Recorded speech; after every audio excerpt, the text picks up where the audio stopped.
Okay, so it's going to be a little difficult to get my point across with Kyrie Irving because he's such a polarizing player that has been moved now 4 times, and each time has kind of been drama filled.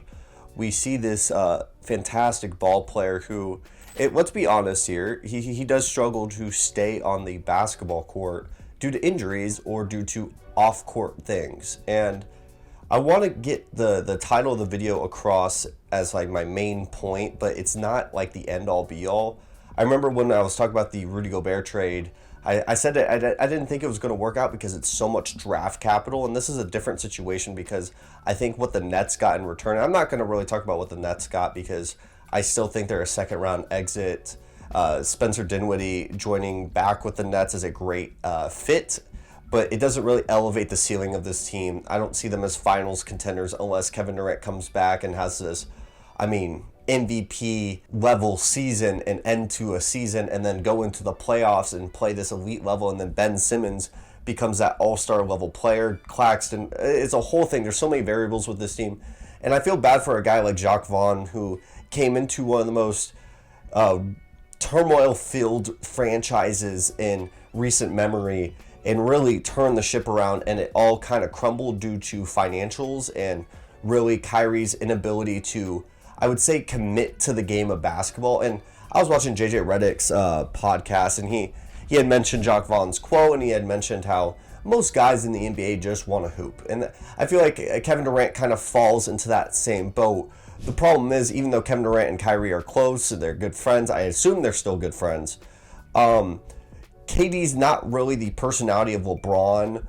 I feel like Kyrie, even though he's a guy that wants to be the big guy, or he used to be, I don't know if that's the same ideology that he kind of subscribed to when he left the Cavaliers originally, went to the Celtics, wanted to be the number one guy, got injured, then Jason Tatum came in, and we all know the story with Kyrie. And I'll get to the point of how he fits schematically with the Dallas Mavericks, because that's kind of the point I wanted to talk about with this entire video. And the point of this video is I don't really love the trade, but I get what the Dallas Mavericks had to do. They were a rock stuck in a hard place, and this could easily turn out to be a really big trade.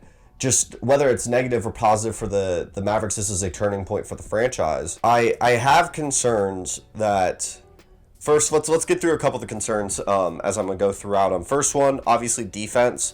I don't think Kyrie's as bad of a defender as people try to make it out to be, because it's kind of difficult to get into a rhythm defensively. You have to have constant communication, and you build this camaraderie with your teammates. And sometimes, half the time with defense, it's not really your athletic ability. It can also just be how well you communicate with guys, how well do you spatially fit yourself on the defensive side of the ball, how active are your hands. And I think Kyrie has pretty active hands. He's just not on the court enough to kind of build up that rapport. And I also think that he just has so much talent on the offensive side of the ball. Maybe that effort could be put more on the defensive end now that you have a guy like Luka Doncic on your team. And I could talk about Christian Wood's fit, but I do have a concern that maybe he gets moved off for maybe a guy like Pascal Siakam. But for right now, I'm going to talk about the moves that are right now, which is, I believe, February 6, 2023, where we have Kyrie, Norman Powell, Luka Doncic, Tim Hardaway Jr., and Christian Wood. That's your projected starting five. I don't know what Jason Kidd's going to do, which, by the way, I'll get into Jason Kidd's role in all of this here in a minute. The obvious concern a lot of people are going to want to focus on is how the guys handle the offensive end, when I'm really more concerned about the defensive end. It's obviously the biggest glaring hole. I don't love Tim Hardaway as your starting small forward when it comes to the defensive end of the side of things, where I feel like if Jay Crowder is bought out by the Phoenix Suns, you have to try to go make a move for him. Him going to the Mavs would be a great fit. Him going to the Cavs is a great fit. I think Christian Wood's effort on the defensive side of the ball is what's going to make or break this team from a Western Conference Finals run for back-to-back years or a potential finals run, because I watched Christian Wood for many years with the Houston Rockets. I'm a Houston Rockets fan, so I got a decent idea of what Christian Wood could be. Now, I understand Steven Silas is not the best coach in the world. I understand the Rockets organization is one of the worst in the league, if not the worst. So that environment doesn't produce great effort. Obviously, he left the Rockets or got traded by the Rockets for practically nothing. Christian Wood, his effort has always been a concern, at least on the defensive side of the ball, even though he has all the tools to be a great shot blocker, and I feel like he holds his own relatively well on the perimeter for his size. And him being an elite defender, or at least an above average, would be huge for a team like this, especially when you have a Norman Powell right next to him. And Kyrie is, I would say, around average when it comes to the defense side of the ball. And because Luka is just so reliant on when it comes to the offensive end, I mean, we remember the Phoenix Suns before Luka just destroyed that entire franchise. I mean, we remember they put out an entire apology statement. But we remember the way that you beat Luka Doncic on the defense side of the ball, at least from what we saw in the playoffs, was you had to put him into the pick and roll every single time. That's what Chris Paul did. That's what Devin Booker did, was make Luka kind of think so much on the defense side of the ball and then kind of irritate him on offense. That's how they kind of threw him off, and then Luka just went nuclear, and then we saw what happened. I think that the defense side of the ball is a concern. Now let's look at the bigger picture, because I don't think the Mavs win a championship. You don't make a midseason trade like this and you end up winning the championship. I think the biggest anomaly from that is Marc Gasol going to the Raptors, and he was like, what, the fourth, fifth offensive option, maybe Danny Green, you toss it up, but Marc Gasol played fantastic. And you had Kawhi, you had Pascal Siakam, you had Kyle Lowry, Danny Green, Marc Gasol came in. I mean, that was a loaded group that a lot of guys could score on that team, and Marc Gasol had this almost dynamic ability to be a great passer. Now you have Kyrie. He's the second option. I don't think they win this year. So let's look next year.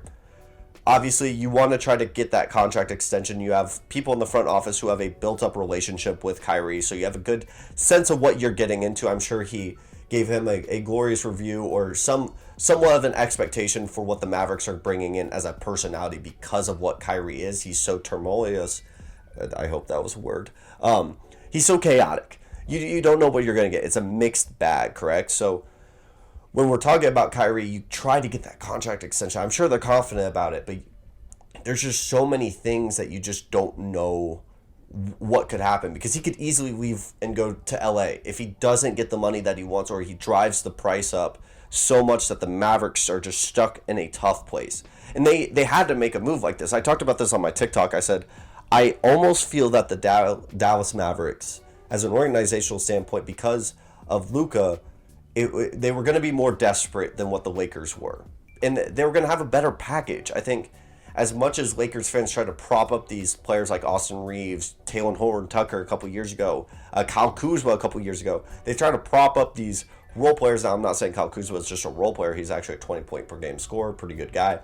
I think that they tried to prop up these guys so they can make these massive trades. And they had to give up a lot to get a guy like Anthony Davis. The league is not stupid. There's some stupid organizations, but they don't make a completely dumb trades all the time for like mega star players.